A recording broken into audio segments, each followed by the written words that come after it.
আসসালামু আলাইকুম রহমতুল্লাহি অবরাকাত। শুরুতেই আমি বলতেছি, যাদের হাত দুর্বল তারা এই ভিডিওটি দেখবেন না, তারা এই ভিডিওটি স্কিপ করে চলে যাবেন। আমার নাম মোহাম্মদ শাহাদাত হোসেন সকাল। আমার নতুন চ্যানেলে আপনাদের সবাইকে স্বাগতম। এটা আমার জীবনের প্রথম বলা গল্প। এটা গল্প হলেও সত্য কাহিনী।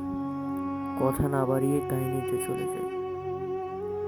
এটি আমার আম্মুর মুখ থেকে শুনেছি, সরাসরি তার ভাষায় বলতেছি। আমার নানু একজন ধর্মভীরু মানুষ। ৫ ওয়াক্ত নামাজ, তাছাড়া তিনি আল্লাহর পথেই ছিলেন। তিনি আল্লাহর পথেই মগ্ন ছিলেন। বরিশালে রায়বর্ষা ইউনিয়নের করাপুর গ্রামে আমার নানার বাবা ছিল কবিরাজ। তিনি সচরাচর মানুষের যে এই ভৌতিক বিষয়গুলো আছে সেই বিষয় দেখতেন। তার বিষয়ে আজকে একটি ঘটনা বলব। যে ঘটনা শোনার পর হয়তো আপনারা রাতে আর ঘর থেকে বের হতে পারবেন না, বাহিরে নামতেই পারবেন না, মোট কথা। কারণ এই ঘটনাটি একেবারে সত্যি ঘটনা। আমার নানার বাবা বড় এক ওঝা ছিলেন। তিনি প্রায় সময়ই এরকম কাহিনীর সম্মুখীন হয়। আমাদের নানা বাড়ি কিছুটা জঙ্গলের মতোই, বাড়ির আশেপাশে জঙ্গল। এখনো যখন নানা বাড়ি যাই, রাতে বের হওয়াটাই অনেক কষ্টের। বের হলেই একটা ভয় ভিতরে কাজ করে।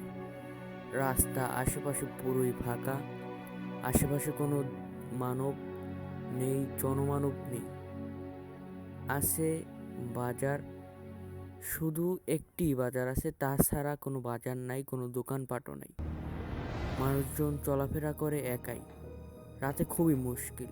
এমন এমন অনেক ঘটনা আছে সেই জায়গার, কিন্তু আজকে সরাসরি বলবো আমার নানার বাবার সাথে ঘটে যাওয়া একটি কাহিনী। চলুন তাহলে শুরু করি। আমার নানার বাবার যে স্ত্রী ছিল, সে ছিল অনেক সুন্দরী, অপরূপ সুন্দরী। আমার নানার বাবা, তার কাছে একটি বই ছিল। সেই বইটা নেওয়ার জন্য অনেক বদজিন অনেকভাবে চেষ্টা করেছে। এখন সেই বই আছে কিনা তা জানি না, কিন্তু তখন অনেক চেষ্টা করত। সেই রকম একদিন আমার নানার বাবা তার স্ত্রীকে বলছে যে এই বইটা তোমার কাছে রেখে দাও, সাবধানে, কেউ আসলে কাউকে দেবা না। তখন তিনি সেই বইটা সাবধানে রাখছে। তখন তিনি তার স্ত্রী বলছেন, তার মতোই একজন ব্যক্তি, আমার নানার বাবার মতোই একজন ব্যক্তি তার স্ত্রীর সামনে এসে দাঁড়াইছে। তারই বলে বইটা দাও। তারপর তার বউ ছিল একটু বুদ্ধিমান। তারপর তার বউ বলছে যে না, সে হতে পারে না, বা এরকম একটা চিন্তা আসছে। তার মধ্যে আমার নানার বাবা চলে এসছে। আসার পর তো ওই জিন হাওয়া। পরে আমার নানার বাবা, সেই জিন ছিল তখন 3টা না জানি 4টা, সব কয়টাকেই তাদের মতো রিচুয়াল করে তাদেরকে ধরে আমার নানার যে ঘরটা ছিল তার সাইডে একটি বড় রেন্ডি গাছ ছিল, সেই রেন্ডি গাছের মাথায় বেঁধে রেখেছে। তারপরে ওই বাড়ির যত মেহমানরা যাইতো, তারা রাতে যখন প্রকৃতির ডাকের জন্য বাহিরে নামতো, তখন তারা কিছু জিনিসের কান্নার আওয়াজ পাইতো। এমন একটা কান্নার আওয়াজ, বলার মতো না, যা শোনার পর হার্ট এমনি ধরপড় করে। ওই জিনগুলোরে বেঁধে রাখছে, এই কারণে সেই যে আওয়াজ তারা পাইতো, শূন্য তাদের সব কিছু রাখিয়া পালাই দৌড়িয়া ঘরের ভিতরে চলে যেত। তারপরে সেই কাহিনী শেষ। আমার নানার বাবা মারা গেছে। পরে আর সেই বইটা কি হয়েছে তা আমি জানি না।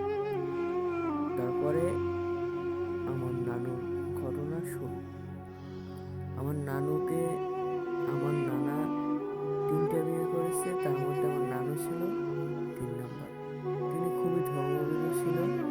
তিনি তালিম করত অনেক মানুষকে, অনেক মানুষের সাথে এই আল্লাহ তাআলার বাণী তিনি পৌঁছে দিত, বা তাদের সাথে এই হাদিস বা এই বিষয়ে সংক্রান্ত আলোচনা করত।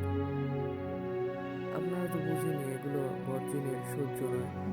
তারপরে আমার নানুর সাথে কিছু আশরা আসে, এই কারণে নানু যেই জায়গায় যায় সেই জায়গায়।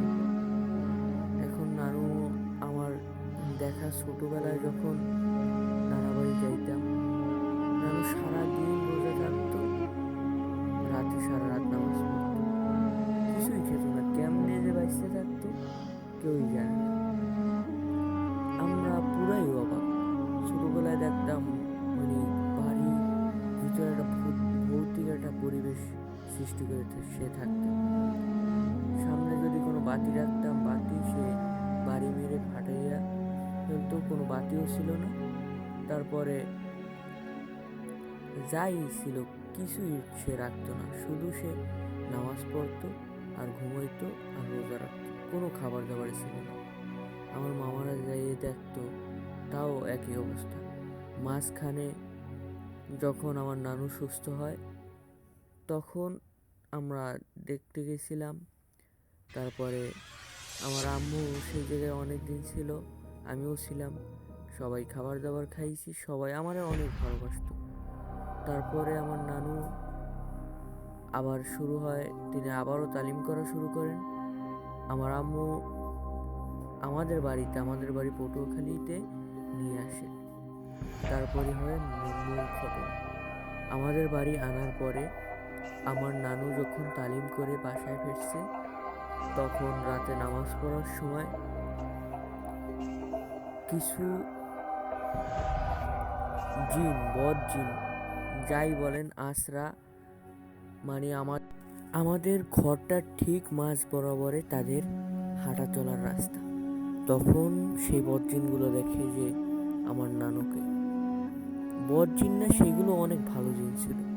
তারপরে আমার নানু যখন তাহাজ্জুদের নামাজ পড়ছিল, তখন আমার নানুর পিছনে দেখে সাদা একটি অবয়ব নামাজ পড়ছে তার সাথে। তিনি সালাম ফিরানোর পর তাকে বলছে যে আপনি চলে যান, কারণ আপনি যদি চলে না যান আপনার বড় ধরনের একটি ক্ষতি করবে তারা। সেই ক্ষতিটা করেও ফেলছিল, তা আমি আস্তে আস্তে বলতেছি। তারপরে আমার নানু তিনি পরের দিনই আমাদের সবাইকে জানাইয়া বরিশাল চলে যান। কিছুদিন পরে তিনি মিনি স্ট্রোক করেন। মিনি স্ট্রোকের পরে তিনি সব চেতনা হারিয়ে ফেলেন। তারপরে আস্তে আস্তে ভারসাম্য সব হারাই ফেলে। কোনো নামাজ, কোনো রোজা কিছুই তার মনে ছিল না। আমাদের কাউকেই চিনত না। আমি যখন তার সাথে কথা বলতাম শুধু হাসতো, একদিকে তাকাইয়া শুধু হাসতো। আমাদের নানা বাড়ির অবস্থাটা খুবই ভৌতিক একটা অবস্থা। মূলত এইটুকুই ছিল আমার ঘটনা। যদি জানি যে আমি অনেক জায়গায় ধোঁকা খাইছি বা ভালো হয়নি, আগামীতে ভালো করার চেষ্টা করব। সবাই পাশে থাকবেন, তাহলেই হয়তো সামনে আগাতে পারবো, আপনাদেরকে কিছু আনন্দ দিতে পারবো, আপনাদের জন্য কিছু করতে পারবো। জানি আমার ভিডিওটি ভালো লাগেনি, তারপরও অনুরোধ থাকবে আমার চ্যানেলটি সাবস্ক্রাইব করবেন, ভিডিওটি শেয়ার করবেন, আর ফেসবুক পেজ থেকে যারা দেখতেছেন তারা একটু ফলো করবেন, যাতে আমি সামনে আগাতে পারি। আপনারা যদি আমাকে হেল্প না করেন তাহলে আমি সামনে আগাতে পারবো না। আপনাদের উপর আমার দৃঢ় বিশ্বাস আছে, আপনারা আমাকে সাহায্য করবেন। আর কিছু বলবো না। সামনে ভালো ভালো কিছু ঘটনা আমার কাছে এসেছে, সেইগুলো শেয়ার করব। সবাই ভালো থাকবেন, সুস্থ থাকবেন।